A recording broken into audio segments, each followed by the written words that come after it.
A Grande Esperança. Tema 10. O Juízo. Com Alejandro Bulhon. Olá, querido. O tema para hoje é o juízo. Juízo parece uma palavra drástica. Tem muita gente que acha que amor não combina com juízo. E que se Deus é um Deus de amor, por que tem que estar julgando o ser humano? Mas já dissemos que a palavra de Deus é a verdade. Portanto, quando a gente estuda a Bíblia, tem que estar disposta a deixar os preconceitos de lado e a ver o que a palavra de Deus diz com relação a um determinado assunto. Por exemplo, o que a palavra de Deus diz com relação ao juízo? Vamos ler Eclesiastes, capítulo 12, verso 14, diz assim: porque Deus há de trazer a juízo todas as obras, até as que estão escondidas, quer sejam boas, quer sejam más. Deus vai trazer a juízo toda obra, inclusive os pensamentos, inclusive os sentimentos. Agora, querido, você não precisa ter medo do juízo, porque o juízo não é para fazer sentir mal aos filhos de Deus. Eu vou te fazer uma pequena ilustração. Vamos dizer que eu tenho um pedaço de terra e eu alugo esse pedaço de terra para alguém e essa pessoa se apodera da terra que é minha. E quando eu vou reclamar, ele já fez os papéis aí e me deixou de fora. Agora vamos para o juízo. Quando o dia do julgamento se aproximar, quem é que precisa ter medo? Eu, que sou inocente. Eu, que não fiz nada. Eu, que sou dono autêntico e verdadeiro da terra. Ou ele, que se apoderou da terra que não é dele. Ou ele, que sabe que está errado, porque ele sabe na consciência dele que a terra é minha. Quem é que tem que ter medo? Então vem a minha pergunta: quem é que tem que ter medo do juízo? Aquele que se escondeu nos braços de Jesus? Aquele que caminhou dia a dia com Jesus? Aquele que confia na misericórdia e no amor de Deus? Ou aquele que não quer saber nada de Jesus? Aquele que quer andar nos seus próprios caminhos? Quem é que precisa ter medo do juízo? Agora, que vai haver um juízo? Claro que vai haver, porque quando Cristo voltar, Ele vem para dar a recompensa aos justos e aos injustos. Os justos, pois, receberão a vida eterna. E os injustos, pois, como rejeitaram a vida, não é que Deus vai mandar a morte para eles, mas ao rejeitarem a vida, já estão tomando a decisão de caminhar o caminho da morte. Então, quando Cristo voltar, Ele vem para dar a recompensa. Mas como Ele vai dar a recompensa se não se determinou quem é justo e quem é injusto? Quem vai dizer quem é justo e quem é injusto? Você? O pai? O pastor? Não. Então tem que haver um juízo. Um juízo antes da vinda de Cristo. Porque quando Cristo voltar, Ele já vem para determinar a recompensa, pois antes da volta de Cristo tem que haver havido um juízo de investigação para ver quem está certo e quem está errado. Agora, a Bíblia fala alguma coisa com relação a esse juízo de investigação? Bom, vamos ler o que diz Daniel, capítulo 8, versículo 14, diz assim: Ele me disse, até 2.300 tardes e manhãs, e o santuário será purificado. Interessante, até 2.300 tardes e manhãs, e o santuário será purificado. Mas o que tem que ver? O santuário será purificado com o juízo. Ah, tem muito que ver, por isso que estudamos o tema do santuário, e aí já explicamos. Veja, no santuário sucediam duas coisas. Todos os dias se oferecia um sacrifício diário por causa dos pecados do povo, mas uma vez por ano, o sumo sacerdote entrava no lugar santíssimo do santuário celestial. Esse dia era chamado o dia da expiação ou o dia do juízo. Esse dia o povo tinha que fazer orações de arrependimento a Deus, porque nesse dia se estava determinando se eles tinham sido sinceros em confessar ou não confessar seus pecados. Esse dia da purificação do santuário era chamado o dia da expiação ou o dia do juízo. Agora vem a profecia de Daniel 8,14 e diz assim: até 2.300 tardes e manhãs e o santuário será purificado. Essa profecia começa no ano 457 a.C. E se você começar a contar de aí, 457, e vai contando, 2.300 tardes e manhãs, profeticamente 2.300 anos, vai ver que começando 457, antes da volta de Cristo, termina justamente o 22 de outubro do ano 1844. Esse dia seria a purificação do santuário. E não está falando do santuário desta terra de Israel, porque como já vimos no tema do santuário que estudamos, que está falando do santuário celestial, porque já vimos também que há um santuário lá nos céus. Ou seja, nesse dia começaria a purificação do santuário celestial. Em outras palavras, o dia do juízo de todas as nações. Pela palavra de Deus e pela profecia de Daniel 8,14, nós acreditamos que o 22 de outubro de 1844, a humanidade começou a ser julgada. Agora, o que aconteceria na Terra naquela data? Vamos a Apocalipse, capítulo 14, versículos 6 e 7, e diz assim: vi outro anjo voando pelo meio do céu, tendo um evangelho eterno para pregar aos que se assentam sobre a terra, a cada nação e tribo e língua e povo, dizendo em grande voz: temei a Deus e dai-lhe glória, pois é chegada a hora do seu juízo, e adorai aquele que fez o céu e a terra e o mar e as fontes das águas. Querido, isto é interessantíssimo. No dia 22 de outubro de 1844, quando terminou a profecia dos 2.300 anos, nessa data sucederam duas coisas no universo. Lá no reino dos céus, o Senhor Jesus começou a obra do julgamento de toda a humanidade. E na terra, Deus levantou um povo com uma mensagem. E essa era a mensagem do juízo que estava começando o 22 de outubro de 44, lá nos céus. Agora, tem muitas igrejas na terra, tem muitas igrejas, mas a única igreja que prega que o julgamento de investigação começou o 22 de outubro de 44 é a Igreja Adventista do Sétimo Dia. E o texto bíblico diz que essa igreja seria a igreja dos últimos dias, o remanescente dos últimos dias, que Deus levantaria. Porque se lá nos céus estava começando um evento tão transcendental para o universo, como é que na terra ninguém ia saber?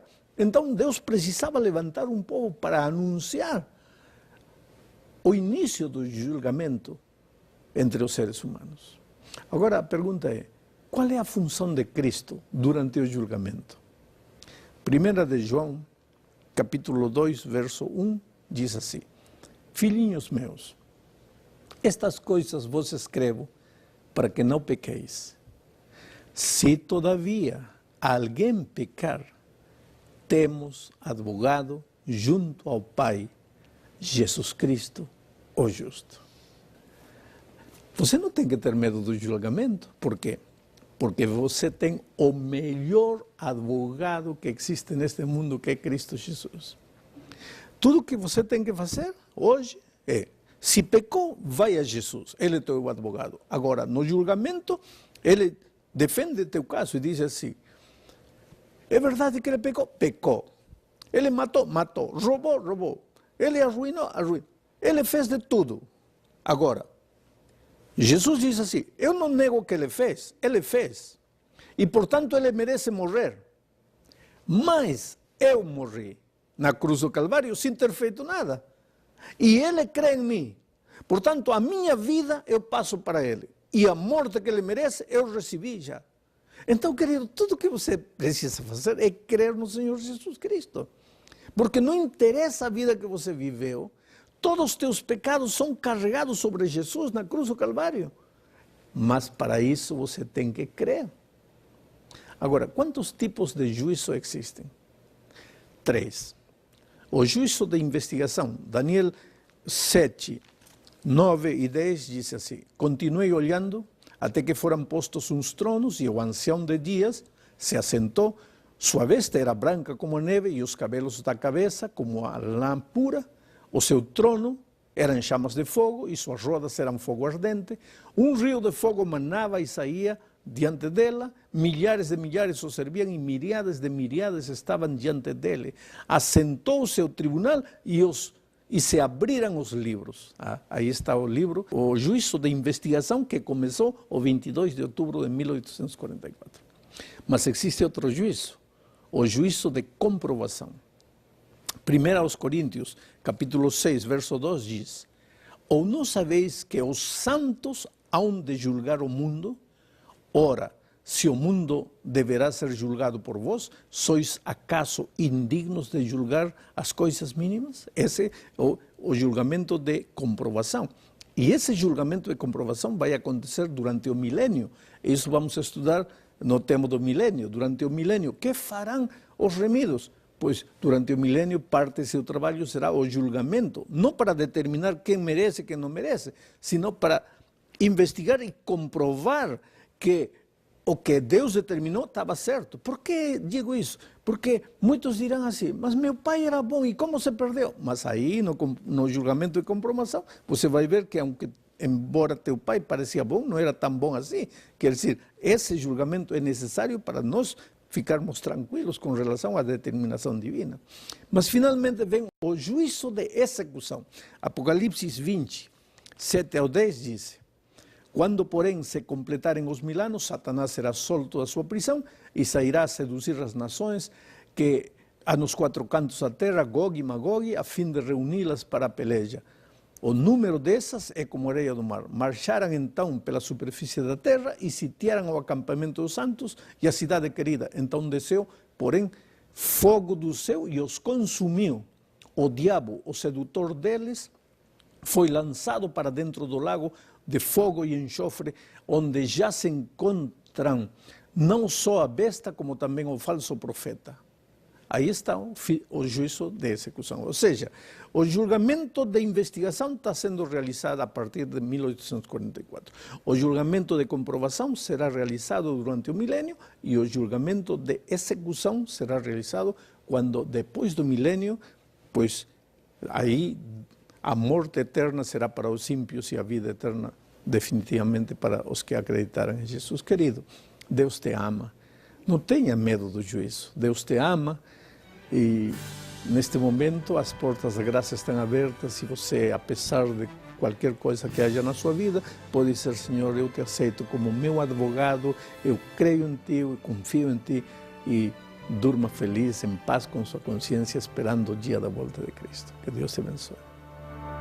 Deus plantou em nosso ser o sonho de ser livres, e a semente germinou no coração.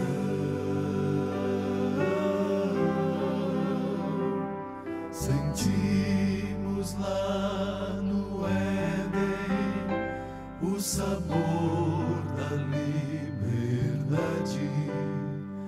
mas hoje estamos todos nesta prisão.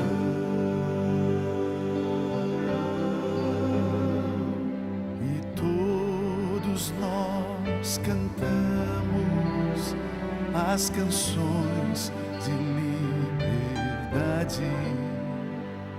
Cantamos para a dor aliviar.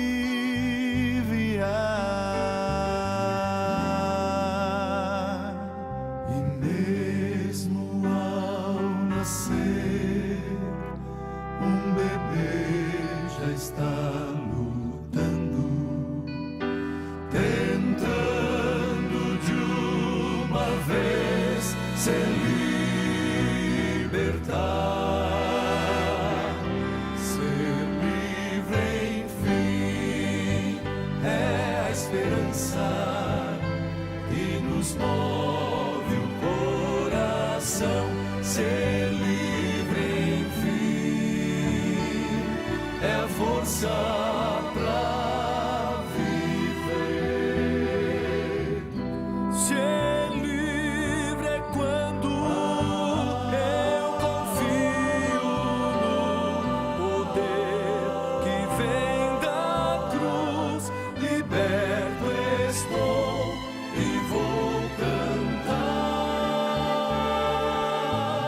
Sou livre, enfim.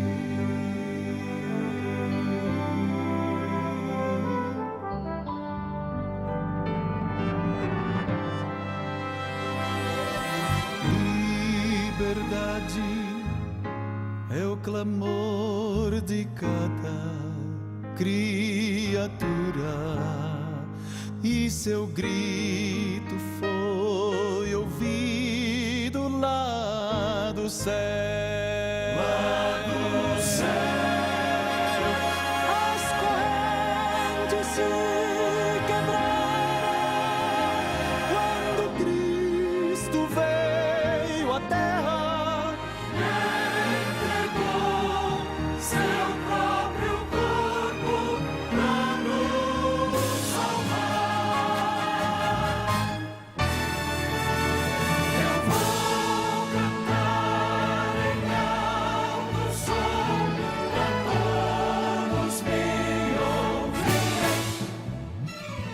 um canto de aleluia ao Senhor. O mal que me oprimia para sempre foi vencido. Liberto agora estou, sou livre, enfim. Ser livre, enfim, é a esperança que nos move o coração. Ser livre, enfim, é a força pra viver. Ser livre é quando eu confio no poder que vem da cruz. Liberto estou e vou cantar. Sou livre, enfim. Liberto estou e vou cantar. Sou livre, enfim. Sou livre,